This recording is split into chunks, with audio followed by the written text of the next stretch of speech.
et bienvenue au cours numéro 3 du programme Connaître l'âme. Donc nous sommes toujours bien sûr sur le texte numéro 1 qui s'appelle Gérer l'état de l'âme. Et donc nous commençons aujourd'hui à la page 13 du PDF, la vidéo 3, le cours numéro 3.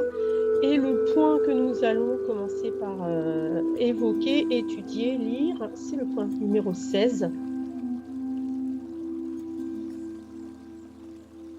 Voir l'inséparabilité de la connexion du corps et de l'âme. Quand vous voyez l'inséparabilité de la connexion du corps et de l'âme, vous voyez comment le corps est organisé de manière générale, c'est-à-dire où les connexions viennent de l'éclat de l'âme avec un élément du monde, et vous pouvez regarder n'importe quel événement mondial à ce moment-là. Je suis là devant vous et je vous donne un moyen de regarder n'importe quel événement mondial dans n'importe quelle galaxie, n'est-ce pas? Vous pouvez voir des événements lointains. Dès que vous commencez à vous approcher d'un premier élément, je vous ai dit que vous pouviez regarder n'importe quel événement, regarder le mouvement d'une particule lointaine à des milliards d'années-lumière. Mais quand je vous dis « rapprochons-nous de nous-mêmes », je veux dire que c'est comme si j'introduisais une nouvelle action. Regardons près de nous, là-bas, au loin ou localement. Donc ça, c'est juste magnifique, hein. Quand vous voyez avec l'âme, c'est-à-dire quand vous avez compris que le corps est vraiment une partie de l'âme et que être conscient de cette inséparabilité du corps physique et de notre âme, ça nous permet d'être éternel et d'avoir accès à n'importe quelle information, n'importe quel événement dans l'univers. Donc c'est juste magnifique. Alors on continue parce que pour que ça devienne simple, facile et presque automatique pour nous, bah, il faut qu'on continue encore un peu à étudier, je pense. Grabovoi continue.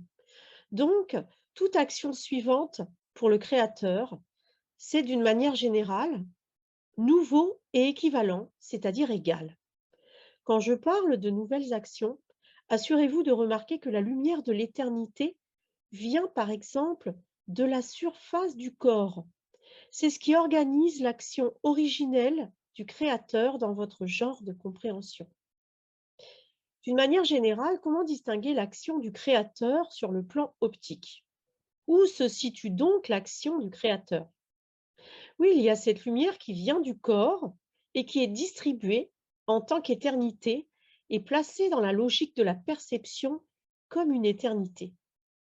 C'est l'action que vous comprenez en un bon aspect pour vous dans la perception. Par exemple, une personne qui connaît les mathématiques a besoin d'apprendre un autre élément de la science, car en général, il essaie de le traduire par une perception mathématique ou bien un biologiste par le biais du biologique dans son domaine de connaissance. Donc, avec le dispositif de connaissance que vous avez acquise, vous pouvez toujours traduire toutes les informations cumulées, tous les éléments proposés par le Créateur pour le salut universel à travers ce que vous avez construit à cet instant.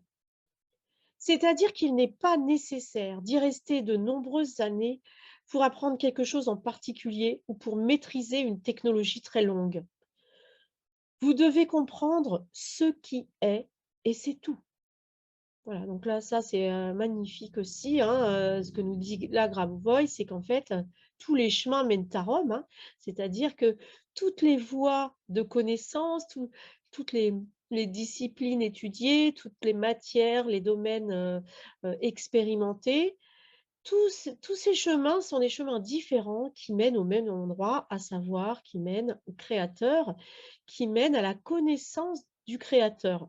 Et donc, Grabovoi nous dit qu'en gros, on faut juste suivre ce qu'on a envie, en fait, hein. Moi, j'entends vraiment que Grabovoi nous dit: «Suivre sa joie», c'est-à-dire si vous êtes attiré par les mathématiques, bah oui, étudiez les mathématiques.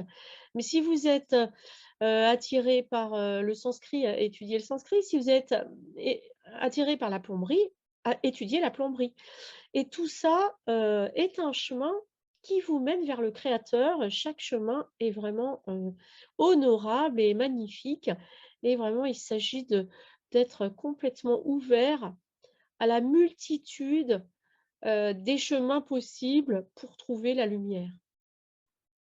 Et je vous rappelle que l'âme, justement, bah, c'est notre voie particulière, c'est, notre chemin d'accès unique et individuel. C'est ça qu'on appelle l'âme, hein. Et donc, là, on passe à l'exercice suivant qui s'appelle, heu, localiser où se trouve l'âme et c'est l'exercice 17.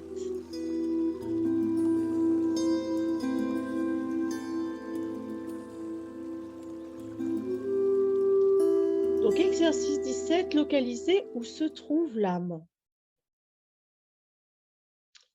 Vous le comprenez, c'est pourquoi le corps fonctionne. Le corps fonctionne parce que vous savez exactement ce qu'il faut faire à chaque instant. C'est là que vous entrez dans la notion de précision. Vous comprenez exactement où se trouve l'âme. C'est la notion de précision, de compréhension de l'emplacement de l'âme. Elle concerne également la méthode de contrôle de l'état de l'âme parce que si vous n'avez pas identifié son emplacement, qu'est-ce qu'il y a à gérer alors? Dites-moi. L'emplacement peut être, comme je l'ai dit, à l'intérieur du corps ou près du corps physique. Je parle d'un endroit qui n'est pas en corrélation avec, par exemple, le corps physique. D'une manière générale, où se trouve l'essence de l'âme? En principe, oui, dans le corps, bien sûr, mais l'âme, n'oubliez pas, l'âme est infinie. Une question se pose alors, où s'étend l'action de l'âme dans l'interaction avec le Créateur? Eh bien, l'élément le plus simple et le plus logique qui peut être appliqué est que si le Créateur a créé l'âme, alors naturellement, nous pouvons remonter à la structure du développement à partir du Créateur. Donc, le Créateur sait où se trouve l'âme.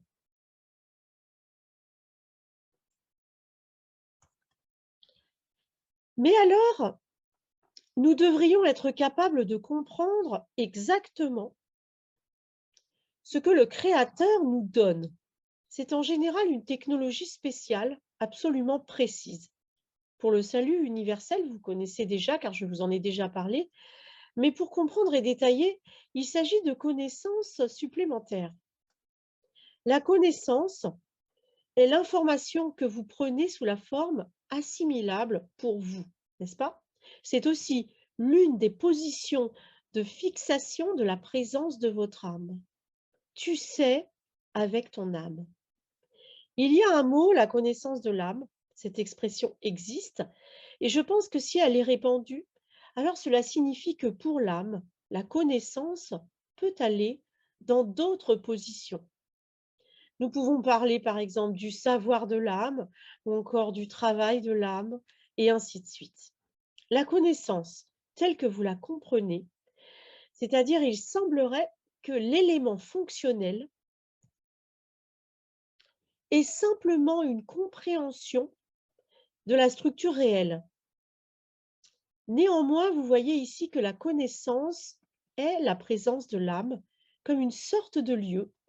Mais je l'ai dit, nous ne parlons pas d'un lieu physique. Vous voyez que la connaissance juste ne se satisfait pas de l'idée du lieu physique. Cela ne satisfait personne. Parce que si nous sauvons une centrale nucléaire ou un avion, ou les passagers d'un train, ou encore du monde en général, d'une explosion mondiale, alors faut-il fixer près de vous, à cet endroit, sous la forme d'un corps physique, l'état de l'âme? Et ensuite, doit-on étendre l'action à cet élément ou à l'infini? Voyez, donc voilà, localiser l'âme, la problématique là, ce que vient de nous expliquer Grabovoi, c'est que si vous localisez, l'âme, sur un lieu catastrophique, ça peut être un petit peu, pas dangereux, mais un peu compliqué et flou et confus en fait, hein. Voilà, ça peut être très confus et donc c'est beaucoup plus simple de fixer, la présence de l'âme, dans un endroit éloigné et en plus, non seulement c'est c'est mieux, mais c'est plus sûr, mais c'est surtout plus, plus puissant au niveau de la force, de normalisation.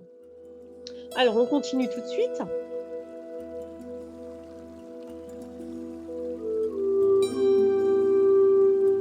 Exercice 18, voir la lumière de l'âme autour du corps physique. C'est-à-dire que nous devons pouvoir en même temps voir l'état infini et la présence. Et pour être exact, en même temps comprendre que si on veut, on peut. Moi, par exemple, maintenant, j'ai pris, et l'âme est spécifiquement en moi, dans le physique, sous la forme d'un corps physique, je peux le rendre plus large, mon corps physique, à l'intérieur de mon âme. Quand il y a déjà une combinaison de ce processus, vous pouvez voir comment l'âme organise le corps à travers une sorte d'optique externe. Il y a une luminescence externe. Est-ce que vous la voyez? Une lumière. Ensuite, quand vous commencez à travailler, supposons à travers le rougeoiement, bien logiquement, il est clair que si vous faites briller la lumière autour de votre corps, vous pouvez voir la lueur et il est clair que la lumière qui rayonne peut agir sur le corps d'une certaine manière. Maintenant, la notion est de savoir comment agir. S'il s'agit juste de la lumière, le rayonnement est une chose, mais le concept de comment agir est la deuxième coordonnée précise de la présence de l'âme. La première coordonnée exacte, je viens d'en parler, et donc la deuxième, c'est comment agir. Et de là découle d'ailleurs immédiatement la troisième coordonnée, d'où agir. Il s'avère alors que la notion de comment comprend toute une série de mécanismes, comme une trajectoire, un point d'appui, et ainsi de suite. Le lieu de l'action, l'intérieur, est le corps physique. Donc une fois que vous avez entré le champ d'où à l'intérieur du corps, vous voyez que le corps a aussi la propriété d'une action infinie, le corps physique donc. Lorsque vous percevez le corps physique comme infini, vous voyez qu'il a la propriété d'une action infinie. Logiquement, cela est très clair. Tout élément dans le monde a la propriété d'agir sur tout autre élément. Il a donc aussi la propriété de l'action infinie. Mais quand nous commençons à nous demander, par exemple, comment un chien perçoit-il, n'est-ce pas? Disons qu'il y a un chat, disons qu'il y a un arbre, disons un élément de la réalité, une pierre, là, le silicium. Comment perçoivent-ils, les chiens, ces éléments? Si nous examinons notre état d'esprit, nous voyons notre système, que notre système est l'action. Donc au moment où nous percevons l'autre élément, c'est-à-dire le monde extérieur, nous devons également mettre en œuvre le système de salut universel.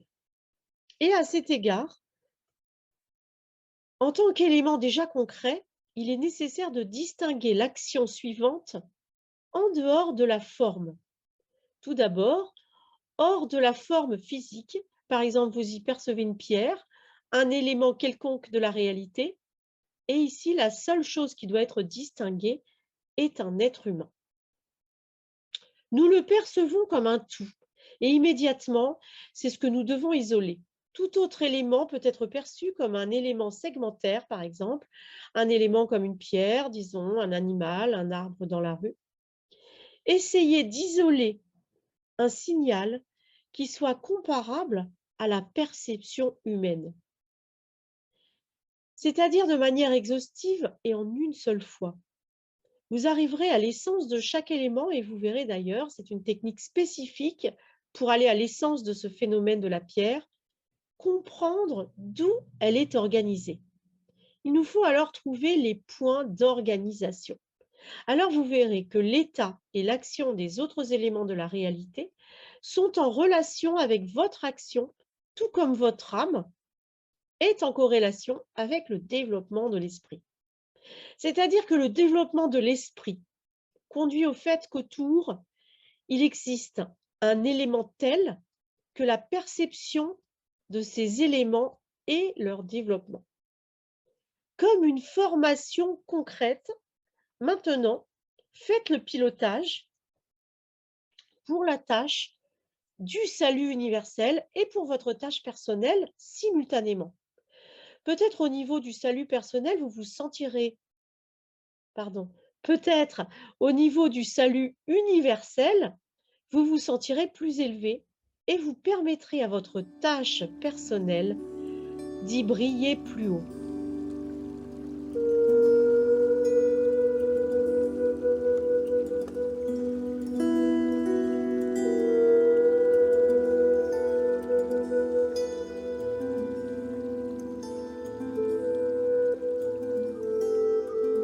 Exercice 19, guidance pour piloter simultanément le salut universel et votre tâche personnelle. Donc, c'est la suite de ce que je vous disais juste avant.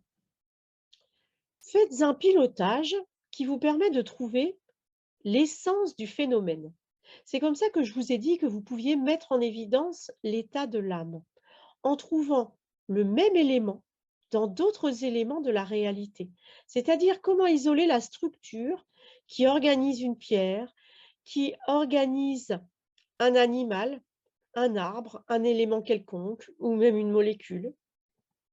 Au moment d'isoler cette structure, éclairez vos pensées afin qu'il y ait un salut universel, juste par l'illumination. L'illumination en action, n'est-ce pas? Vous n'y faites pas spécifiquement le salut au détriment de l'illumination, mais juste par le fait que vous travaillez à connaître la structure externe du monde et en même temps à résoudre vos problèmes personnels. Ainsi, c'est une résolution de problèmes combinée parce que vous apprenez juste à propos de la réalité extérieure. Essayez de le faire aussi intensément que possible, c'est-à-dire de ne pas relâcher l'attention pour travailler intensément. Si c'est difficile, essayez quand même de travailler et de vous concentrer en même temps. Alors là, je vous suggère de faire la même chose que ce que nous conseille Grabovoi, c'est-à-dire de choisir à la fois des problèmes personnels et le salut universel.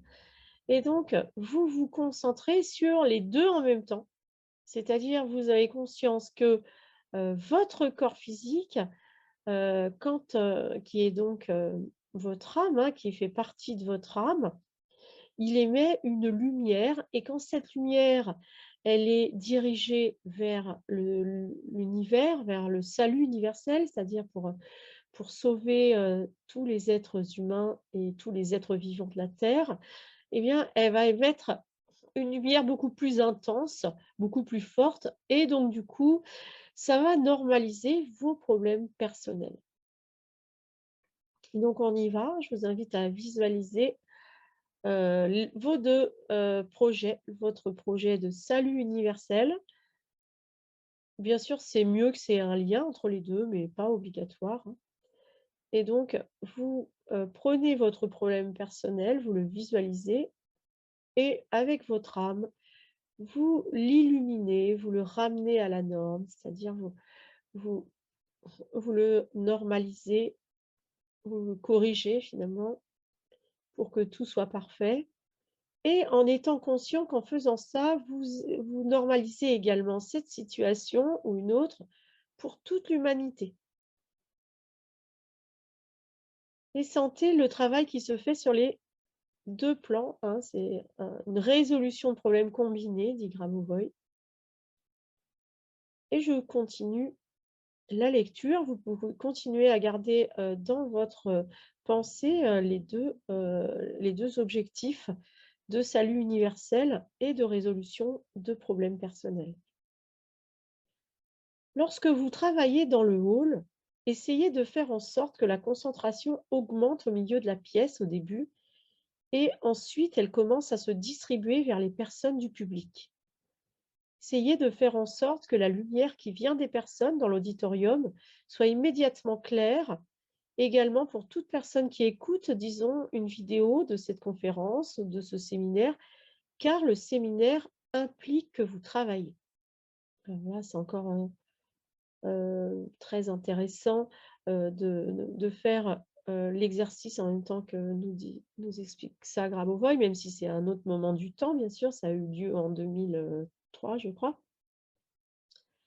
Donc, vous pouvez comme ça, dans la pièce où vous vous trouvez, augmenter la concentration de la lumière de votre âme dans votre pièce, là, près de vous, et faire en sorte que cette lumière que vous avez concentrée dans la pièce, vous l'envoyez sur toutes les personnes autour. Donc ça peut être les personnes autour de vous dans la maison, dans le village, dans la ville dans laquelle vous êtes.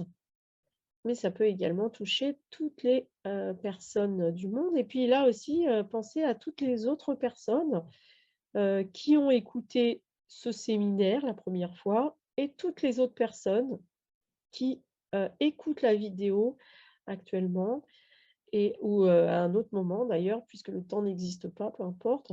Toutes les personnes qui vont écouter la vidéo aussi dans le futur et celles qui ont déjà écouté dans le passé.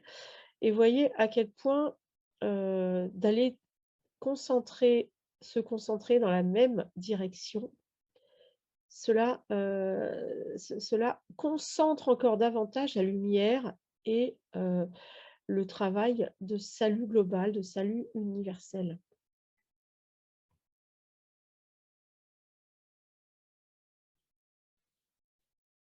Donc, soyez conscients que les vidéos en elles-mêmes, qui portent le texte de la Grabovoi, donc que je vous lis actuellement, ont ce pouvoir également. Moi, à chaque fois que je tourne une vidéo, je sens, à quel point ça me remplit, de lumière, et voilà, c'est un peu comme ça, inexplicable, hein. Enfin, là, Grabovoi nous explique, mais ce que je veux dire, c'est que je suis toujours, fascinée à quel point c'est vrai et magique, quoi. Et automatique, en fait, hein. Ce n'est pas juste un monomatériau, là, la conférence, mais vous travaillez intensivement avec moi en même temps. Et en même temps, vous essayez de le gérer de telle sorte qu'il s'avère que la personne qui regarde, même sans le son, juste avec l'image, cette personne reçoit toujours le contrôle du salut. Voilà, donc là, soyez dans cette conscience que, même si, c'est moi que vous voyez, pas Grabovoi à cet instant, hem, ça, ce le fait de se connecter, à ce moment-là, donc c'est le 29 janvier 2003, nous profitons de la lumière qui a été émise pour la première fois dans ce séminaire de Grabovoi et qui continue à être amplifiée par nous. Et plus on va être nombreux à travailler le texte, à lire le texte, plus sa puissance est forte, hein, puisque à chaque nouvelle personne qui étudie, ça rajoute de la concentration, ça rajoute de la lumière, puisque chaque humain porte la lumière.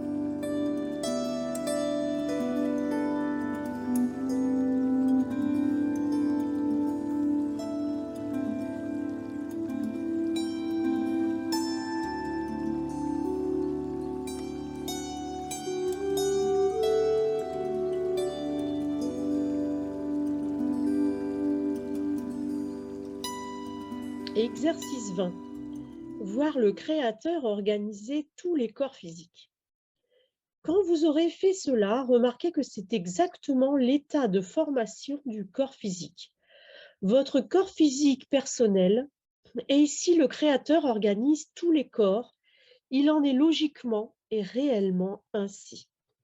C'est-à-dire que si vous allez plus haut, il est possible d'atteindre le niveau, supposons, de s'élever par l'imagination, par exemple, au-dessus du hall, au niveau, disons, de 5 mètres, et vous pouvez voir qu'il existe un point où il y a une organisation de la santé physique de toute la salle, là-bas, par le créateur. Donc, naturellement, le créateur fonctionne comme ça, n'est-ce pas? Parce que l'action du créateur est une manifestation infinie. Ainsi, la manifestation infinie, en termes d'interaction avec le créateur, est aussi l'état de l'âme. Alors avant de poursuivre, je vous invite bien sûr, à visualiser ce que nous dit Grabovoi, à savoir, le point, d'organisation de Dieu sur une salle entière. Donc vous pouvez c'est bien sûr une technologie, que vous pouvez, utiliser comme vous le souhaitez. C'est-à-dire que quand vous souhaitez harmoniser, un grand nombre de personnes, la santé, le corps physique d'un grand nombre de personnes. Vous pouvez vous placer, par exemple, je sais pas, vous avez envie de normaliser un hôpital, vous pouvez vous placer comme ça avec votre conscience au-dessus du bâtiment, identifier le lieu, le point d'organisation, du développement des corps physiques de Dieu et vous renforcez, ce point d'organisation, vous conscientisez ce point d'organisation afin de normaliser la santé de toutes les personnes qui se trouvent, dans le lieu. Et là, c'est pareil, donc on peut faire ça, également, au-dessus de la terre. Moi, c'est ce que je vais faire à cet instant, c'est-à-dire qu'on visualise la terre entière et le point d'organisation, au-dessus de nous, là, le point d'organisation de de du créateur, pour, quand il organise, l'ensemble des corps physiques et donc on renforce, on fusionne avec le créateur et en se rapprochant de Dieu comme ça, en agissant en même temps que lui simultanément, eh bien on apprend en même temps à nous comporter comme Dieu et donc on fait, 2 choses en même temps, hein. C'est-à-dire qu'on harmonise les gens, on participe à harmoniser la santé des gens et en même temps on apprend à piloter avec toujours plus de précision et de puissance, d'efficacité, hein, puisque, Dieu effectivement, il est quand même la personne la plus puissante, qui soit. Et je continue. Donc Grabovoi nous disait: «La manifestation infinie en termes d'interaction avec le créateur est aussi l'état de l'âme». Voilà, en plus, c'est ce que je vais rajouter là, c'est que, quand vous faites ça, votre état d'âme, votre âme, vous la purifiez en fait, hein. C'est comme si, moi je sentais là quand j'ai dit ça, que mon âme, elle était peignée quoi. Bon, faut dire que j'ai la croyance que les cheveux, c'est lié à l'âme et donc de brosser les cheveux, tout doucement comme ça c'est vraiment, ranger l'âme, harmoniser l'âme, mettre, mettre les choses, en paix, en sérénité, en en force aussi, et en souplesse en même temps. Voilà. Je continue. Alors, comment pouvez-vous maîtriser, par exemple, toutes les informations si l'information est infinie? Vous pouvez les maîtriser si vous pouvez travailler à une vitesse infinie. C'est en fait la vitesse à laquelle on travaille avec l'information. Eh bien, par exemple, vous êtes à la cueillette des raisins. Si, disons, vous les cueillez d'une seule main, c'est une vitesse, mais avec 2 mains, vous augmenterez la vitesse. Donc, n'importe quelle grappe de raisin est une action, c'est-à-dire une information sur le monde physique. Comme je l'ai dit, le monde physique, dans ce cas, peut être vu comme une sorte de système de référence pour l'élément suivant de la cognition. Si vous cueillez de manière à ne pas couper les raisins, voici une tâche abstraite, il semblerait, n'est-ce pas? Comment créer un élément d'éternité? La réalité extérieure est éternelle. Parce que maintenant, nous allons travailler avec la réalité extérieure, la lueur d'éternité du corps physique qui organise votre corps physique aussi est éternel, nous l'avons déjà vu. Mais maintenant, comment faire pour cueillir les raisins sans les couper? Vous pouvez par exemple, eh bien, tout d'abord, vous pouvez mentalement imaginer, mais nous parlons des raisins qui doivent nourrir. Vous savez, quelque chose comme une nappe que l'on peut manger, par exemple, mais qui reproduit toujours quelque chose.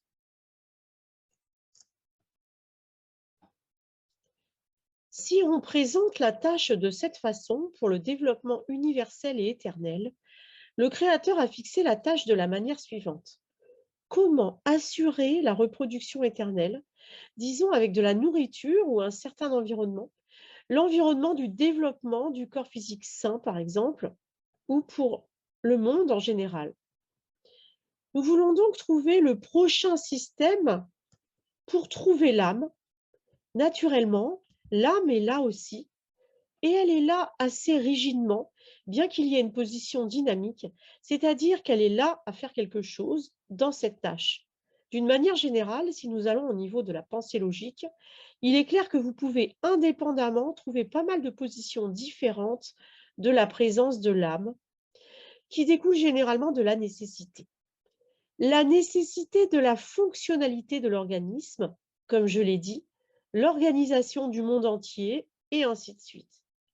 Chacun d'entre nous est tout à fait libre de trouver librement d'autres postes pendant notre temps libre. Ils peuvent être trouvés par principe indéfiniment.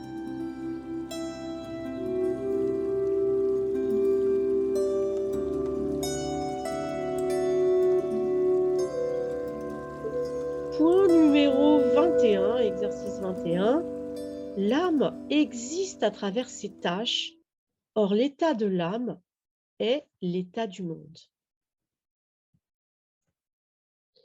C'est-à-dire que nous arrivons par la logique à l'extension infinie. L'âme, en général, existe par les tâches. D'ailleurs, même l'action élémentaire. Je parle de mon système de salut et de développement harmonieux selon mes enseignements. Nous devons donc prévenir avec notre conscience une éventuelle catastrophe mondiale, là-bas, dans le futur, mais d'une manière générale, c'est l'affaire de l'humanité, l'étape la plus nécessaire pour l'action suivante. Il n'y a rien de spécial ni d'artificiel parce que nous devons le faire. Le faire parce que c'est nécessaire, c'est juste une réponse appropriée à la réalité. Il existe un système possible d'annihilation globale, donc la prochaine action doit être d'empêcher ce risque de manière à le rendre impossible, à enrayer sa mise en œuvre. Et en faisant cela, si nous procédons à partir du niveau où tout objet existe par lui-même, pour ainsi dire, à condition que la technique ne fonctionne pas toujours bien, comment pourrait-elle ne plus fonctionner du tout? La technique, à savoir pour qu'un missile nucléaire ne soit pas lancé, est aussi un processus de l'état du monde de manière générale. Ainsi, l'état du monde et l'état de l'âme sont des concepts corrélés. C'est-à-dire que si vous avez un état d'esprit calme, en règle générale, dans le monde, il n'y a pas de structure menaçant le monde entier. Mais faites attention, nous supposons qu'il n'y ait pas quelque chose qui se passe qui pourrait détruire la Terre ou le monde entier. C'est-à-dire, si vous avez une condition qui vise à agir dans le monde, alors quelque chose doit être fait. Quelque part, vous devez aider. En fait, je parle d'un mécanisme de diagnostic.